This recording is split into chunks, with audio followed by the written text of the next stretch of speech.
Чао! Хайде! Костюм!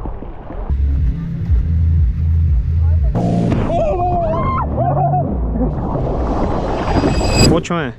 След малко слизаме, отиваме сега да питаме дали ще ни приемат. Ще им кажем, че сме известни инфлуенсъри с цели 10 последователя. Мога па нещо безплатно пуснат, знам ли. 5 минути повече.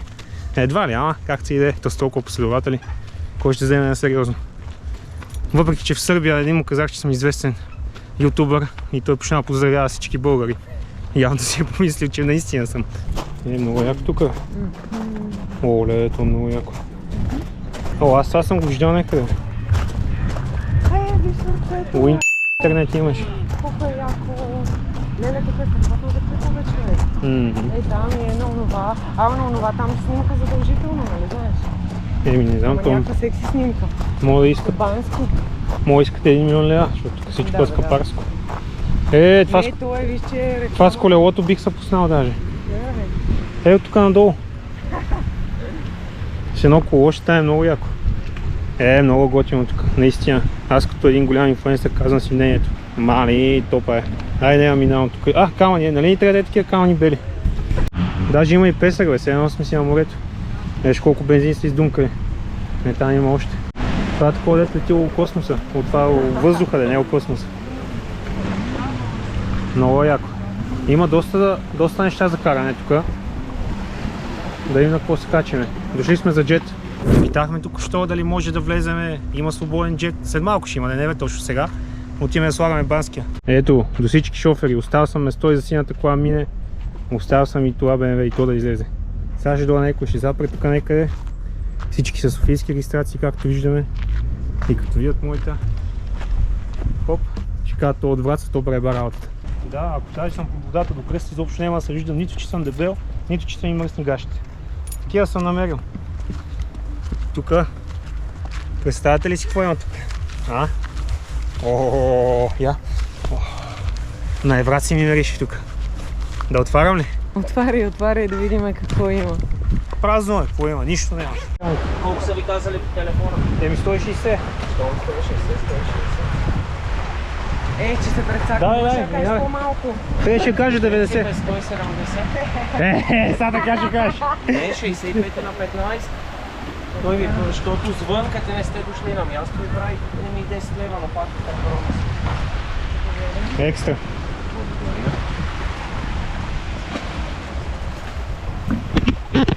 No money, no funny. Трябва да се плаща, не става. Мартин, нали? Аз съм, да. Това може още един човек при мен. Екстра. Оператор не снима. Това беше много забавно, но за жалост пак оператора не снима. На кой ще се качваме?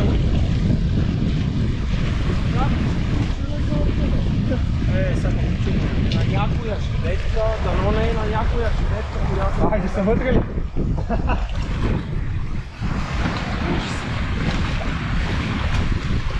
Колко ни е това, бе? Колко е? Джета винаги се пали и се гаси в дълбоко. Аз ще ви запутам. Пали се посредством червения бутон, не сега. Аз ще измутам, ще ви кажа палете, тръгвате. Имаме специална зона, която не трябва да напускате. Много е голяма. Напуснете ли джета, губи мощност. Веднага трябва да обърнете. Ние се върнем на тази зона. Внимавате с други джетове и лодки в водата. Когато стане време да излезете, джета почва да писука, имате 2 минути да се върнете. Навръщане, пак бавно и внимателно и на половината разстояние от яхтата до брега, ето тук отпред, натискате бутона да загасне или вадите ключа директно да не работи джета. Готово? Палиме! Да! Ето даже и запали, бе. Оператора снимаш ли? Да. О, с тия гълбички ще стане готино.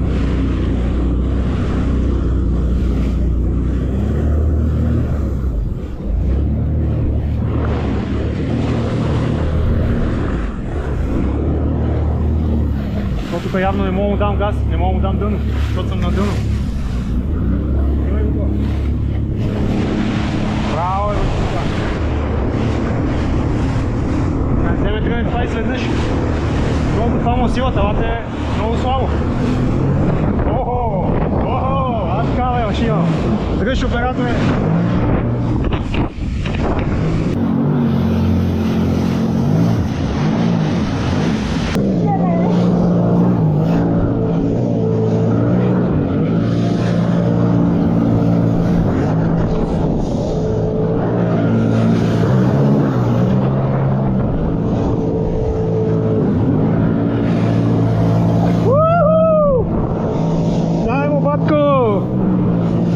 Майко!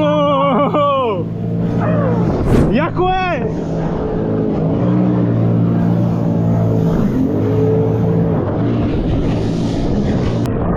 Дай му, батко! Много яко! Ай, вече си мокра, мога да скачаш. Може ли вече? Еми, яко си е често да й кажа, дали бих повторил? Чакай да излезем първо па тогава. Оха! Взех да му свиквам. Скачай! Мале, тя се удари. Тая жилетка изкарва ли те?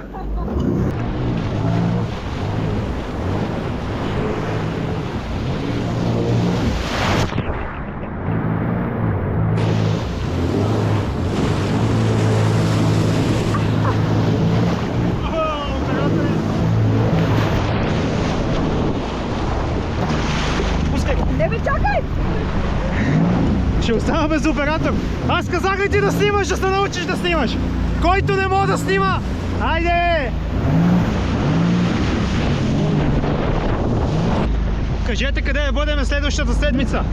Само в неделя се случват тия неща. Ако и другия път оператора не може да снима, няма да се върне за него.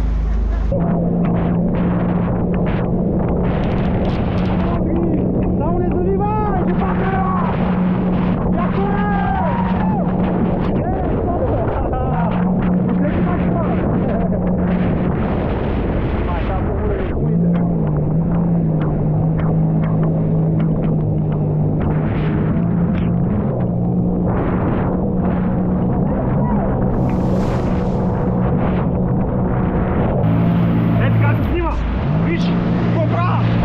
Къде съм?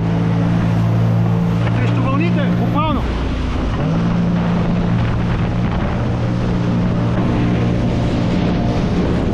Ама не си затваря очите, бе! Виж! Майко! Това е нормален човек.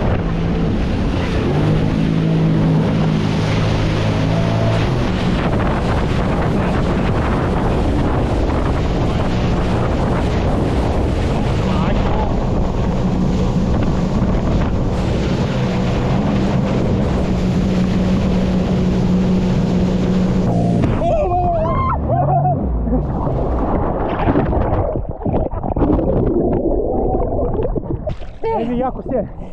Наистина, още от сега мога да си дам оценката, по принцип после ще я дам, но да давам още от сега много яко. Мога и по-яко, да, ама... Не ги може още. Айде, готови ли сме? Взимаме си нещата и... Мерси. Дай им че ще падне. Това ми се зависи от мен. Ние не сме спирали да се въртиме 30 минути в кръг, като олигофрени.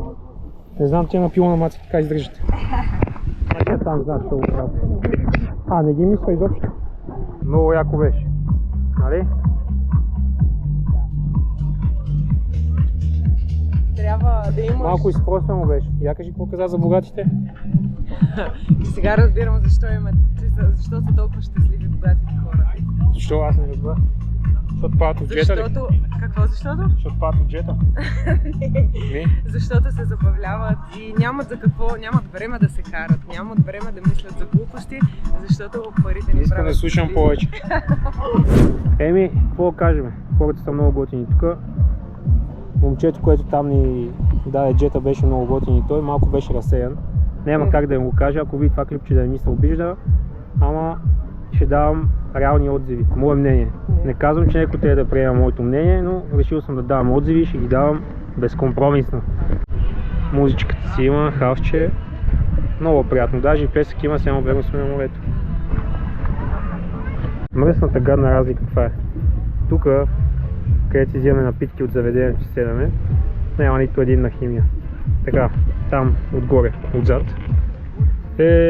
Там отзад, на скъпото, как му викат, на шезлонгите и на чадърите.